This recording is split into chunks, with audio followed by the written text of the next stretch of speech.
বৃহস্পতিবার সকালে নির্বাচন কমিশন ভবনে কমিশনের আমন্ত্রণে মতবিনিময় সভায় অংশ নেয় নির্বাচন কমিশন বিটে কর্মরত সাংবাদিকদের সংগঠন reporters forum for election and democracy RFEDর সদস্যরা।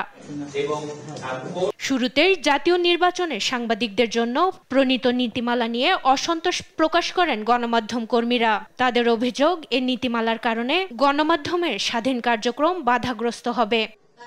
এসব বিষয়ে কমিশন বৈঠকে আলোচনার আশ্বাস দেন নির্বাচন কমিশনাররা। অন্যায় কোনো প্রশ্রয় হবে না, কাজে আপনাদের সহযোগিতা চাই। আপনারা যে নীতি লিখিতভাবে দিয়েছেন, 3 বার করে রিপিট করেছি আমি যে ধন্যবাদ। আমরা ওটাকে দেখব, দেখে আমরাও আমাদের পর্যালোচনা করে আপনাদের জন্য যেটা সহজ হয়, যেটা উভয় পক্ষের জন্য, মানুষের জন্য, স্বচ্ছ নির্বাচনের জন্য,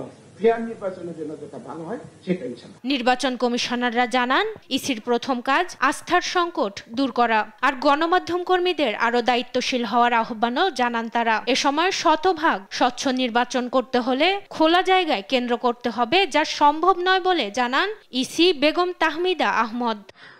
এই জন্য আপনাদেরকে মাকদুরা মিতি, দেশ টিভি, ঢাকা।